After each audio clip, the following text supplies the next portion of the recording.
कि मनुष्य को शिव भक्ति एक जन्मन में मिलती, बहुत जन्मों के पुण्य से भगवान महादेव की भक्ति मिलती है। हम सब भगवान महादेव को याद कर रहे हैं। ये हमारा एक जन्म का पुण्य नहीं है, बहुत सारे जन्मों का पुण्य जब एकत्र होता है तब भगवान महादेव की भक्ति मिलती है। मैंने बहुत विद्वान ब्राह्मणों के मुख से भी ये बात मैंने बहुत बार सुनी है। कोई कोई परम शिव भक्त विद्वान ब्राह्मण जब भगवान महादेव की पूजा कराते हैं ना, इससे पहले पूरी ये थियरी समझाते हैं, इतने जन्मों से मिलेगा, इतने जन्मों के पुण्य से मिलेगा, इतने जन्मों के पुण्य से मिलेगा, इतने जन्मों के पुण्य से मिलेगा। बाद में वो कहेगा अगणित जन्मों का पुण्य जब एकत्र होगा तब भगवान महादेव की पूजा का अवसर मिलता है। आसमान में जितने तारे सितारे हैं, इतने जन्मों का पुण्य जब एकत्र होता है तब भगवान महादेव का नाम लेने की इच्छा होती है। सिर्फ शिव और शिवा की कृपा से मुक्ति देने वाले भगवान महादेव की भक्ति मिलती है। और कहा भक्ति मनुष्य को एक जन्म में प्राप्त नहीं होती, बहुत सारे जन्मों के पुण्य फलस्वरूप भगवान महादेव की भक्ति मिलती है। और भगवान महादेव की भक्ति का दूसरा नाम है मुक्ति। जो भगवान महादेव की भक्ति करते हैं वो मुक्ति का संपूर्ण अधिकारी है। सजीवन मुक्त उच्चते, वो मनुष्य संपूर्ण मुक्त जीवात्मा है। और जो महादेव की भक्ति कर रहा है वो मनुष्य का अंतिम जन्म समझना चाहिए, उसको बार बार जन्म लेने की कोई आवश्यकता नहीं है। संपूर्ण ये मनुष्य जन्म जन्मांतर के बंधनों में से मुक्त हो जाता है। और ये बात हम सब जानते हैं कि भगवान शंकर जी मुक्ति का देव है, सभी बंधनों में से छुड़ाने वाला देव है। बंध से बंधे मिला छुड़ाने का क्या उपाय, कर सेवा निर्बंधगी तो पल भर में छुड़ाए। जन्म और मृत्यु से परे कौन है, भगवान शिव है। तो जो मनुष्य अपने जन्म और मृत्यु के बंधन में से मुक्त होना चाहते हैं तो मनुष्य के लिए शिव भक्ति बहुत आवश्यक है। और शिव भक्ति का दूसरा नाम मुक्ति है। और जो मनुष्य महादेव की भक्ति करता है वो उसका आखिरी जन्म समझना चाहिए, आखिरी जीवन समझना चाहिए। बार बार उनको जन्म लेना नहीं पड़ता है, निरंतर मरत जन्म, बस मरते रहे, जन्म लेते रहे, मरते रहे, जन्म लेते रहे। और जन्म मृत्यु के फेरे में से, बंधन में से छुड़ाने वाला और कर्मों के बंधन में से मुक्त करने वाला भगवान शिव है। हम सभी जानते हैं जन्म मृत्यु जरा व्याधि पीड़ितम कर्म बंधन है। सभी कर्मों के बंधनों में से शंकर जी हम सबको मुक्त करते, इसलिए शिव भक्ति करना बहुत आवश्यक माना जाता है। बहुत सारे जन्मों के पुण्य के फलस्वरूप ये सब कुछ मिलता है। इसलिए आप सब भगवान महादेव की कथा का श्रवण करते हैं, वो भी बहुत जन्मों का पुण्य है। तब भगवान महादेव की कथा श्रवण करने का अवसर मिलता है। इसलिए कथा सुनना कोई छोटी बात नहीं, कथा श्रवण करना बहुत बड़ी बात है। और एक श्लोक में आपको सुनाना चाहता हूं। इसमें कहा भगवान ने, संपूर्ण तीर्थों में स्नान करो, सैकड़ों करोड़ों गायों का दान करो। जो पुण्य होता है मनुष्य उतना पुण्य शिव कथा सुनने मात्र से प्राप्त कर सकता है। ये कोई छोटी बात है भाई। इसलिए जीवन में बहुत बड़ो सत्कर्म, बड़े बड़े सत्कार्य न कर सको, लेकिन कोई मनुष्य को भगवान महादेव की कथा सुनाओ और कोई मनुष्य संसार में भटकता हुआ उनको शिव की ओर ले जाओ, उनसे बड़ा कोई पुण्य नहीं है। क्योंकि बहुत सारे दुनिया में लोग हैं निरंतर भटकते इधर उधर, जीव जंतु की तरह, कीड़े मकोड़े की तरह निरंतर भटकता रहे, निरंतर भटकता मारता। गुजराती में कहूं तो जिंदगी आखिर वलखा मारता, आवला मारता है, बासका भरता है, कहीं कुछ भी नहीं मिलता। इसलिए कोई मनुष्य को समझाकर जुक्ति मुक्ति का प्रयोग करके उनको भगवान की कथा सुनाना वो भी बहुत बड़ा पुण्य है। हम सब तो कथा गा रहे हैं, सुन रहे हैं, हम तो पुण्य के भागी हैं, लेकिन हमारे पुण्य का बीज तो जजमान शरीर है।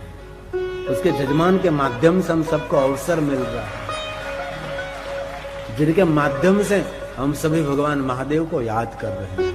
ये श्लोक शिव महापड़ ग्रंथ का है। क्या कहा, संपूर्ण तीर्थों में स्नान करो। संपूर्ण तीर्थों में इसलिए में कोई मनुष्य स्नान नहीं कर सकता। इसमें कौन होगा सप्त गंगाओं में जिसने स्नान किया है? कहीं लोगों को सप्त गंगाओं का नाम भी नहीं आते हैं। कौन कौन से 7 गंगा हैं? ये पुण्य कथा श्रवण करने मात्र से। इसमें कौन है जिसने 1 करोड़ गायों का दान किया? कोई अंगुली ऊंचे करे हुए कोई है इसमें? 1 करोड़ गायों का किसी ने दान किया है? इसमें कोई है? 1 करोड़ गाय देखी है? नहीं देखी। 1 गाय माता का दान भी हम नहीं कर सकते, तो 1 करोड़ गायों का दान कैसे हो सकता है? इसलिए कहा इस गवां कोटि प्रदानतः, जो कोई करोड़ गायों का दान करे जो पुण्य मिले, वो पुण्य भगवान महादेव की कथा श्रवण करने मात्र से मिलता है। ये व्यास जी का वचन है ना, भगवान व्यास जी ने ये सब कुछ गाया है, इसकी बहुत सारी महिमा है। और एक बात भगवान व्यास ने बहुत दिल से कही है, जो मनुष्य अपने मानसिक, वाचिक और कायिक पापों में से मुक्त होना चाहते हैं। हम तीनों प्रकार से पाप करते हैं ना, कभी वाणी से पाप करते, कभी शरीर से पाप करते हैं। और वाणी से शरीर से पाप नहीं करते तो हम मन से तो जरूर करते हैं ना। कभी कभी मन में गंदवाड़ प्रकट हो जाता है। हमारा मन सही वस्तु को कम पसंद करता है, गंदी वस्तु को ज्यादा पसंद करता है। मन को अच्छी जगह पर ले जाने के लिए प्रयास करना पड़ता है, लेकिन मन को गंदी जगह पर लेने के लिए प्रयास नहीं करता। मन आप ही आप वहां जाते हैं, लेकिन आत्मा उन पर कंट्रोल करती है कि वहां नहीं जाना है भाई, ये इधर जाना है। इसलिए मन से पापों में से मुक्त होने के लिए, और वाणी के पापों में से मुक्त होने के लिए, और शरीर के पापों से मुक्त होने के लिए 3 मार्ग बताए हैं। और भी भगवान व्यास का प्रसाद है, सुनिए जरा। निरंतर शिव का चिंतन करने से, निरंतर भगवान शिव को याद करने से, निरंतर भगवान महादेव का स्मरण करने से, और उसका चित्त में भगवान महादेव को धारण करने से, वो मनुष्य मानसी भक्ति कर रहा है, और मन से किए हुए पाप वो सभी मुक्त हो जाते हैं। और कहा शिव मंत्रों का निरंतर जाप करने से मनुष्य वाचिक पापों में से मुक्त हो जाता है।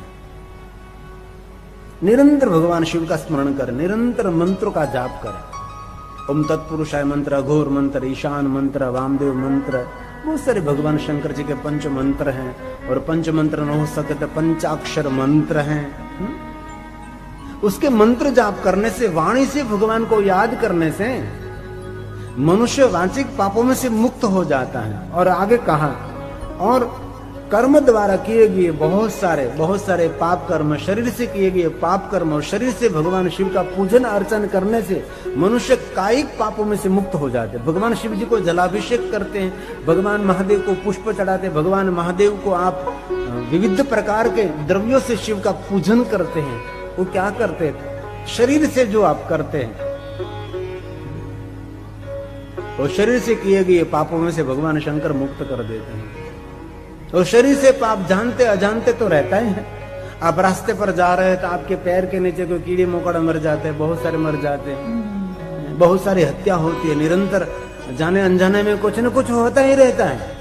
इस सभी पापों में से मुक्त होने के लिए शरीर से भगवान का पूजन अर्चन करना चाहिए। भगवान शिव जी को जल चढ़ाओ, भगवान शिव जी को चंदन चढ़ाओ, भगवान शिव जी को हम पुष्प चढ़ाते, बिल्वपत्र चढ़ाते। इसे बहुत सारे शरीर से हम भगवान शिव की पूजा करते हैं। इस पूजा को कायिक पापों में से मुक्त करने वाले कायिक भक्ति कहते हैं। एक भक्ति का नाम है मानसिक भक्ति, चिंतन करने की भक्ति को मानसिक भक्ति कही है। और वाणी से भगवान शिव जी का कीर्तन स्मरण करने से भगवान शंकर जी की वाचिक भक्ति हो गई, और शरीर से भगवान शिव की पूजा करने से कायिक पापों में से और कायिक भक्ति होगी। इस 3 भक्ति का मार्ग भगवान व्यास जी ने दिखाया है। हमारा चिंतन शिव जी के बारे में होना चाहिए और कुछ नहीं। हम शिव जी के बारे में कम चिंतन करते, हम ज्यादातर हमारे संसार का चिंतन करते, हमारे परिवार का चिंतन करते हैं। परिवार और संसार का चिंतन तो सही है, लेकिन कोई राहबर जा रहा है उनके बारे में हम चिंतन करने लगते हैं। जिनको देखते हैं उनका चिंतन करने लगते, जहां आपकी नजर जाती है, जहां आपकी आंख पहुंचती है, उसका चिंतन करने लगते हैं। पूछो अपने जात को, आप क्या क्या चिंतन नहीं करते? हम कितनी देर तक भगवान शिव का चिंतन करते, कितनी देर तक हम भगवान शिव के साथ जुड़े रहते हैं? अपनी जात को पूछो, अपने स्वयं को प्रश्नार्थ करें।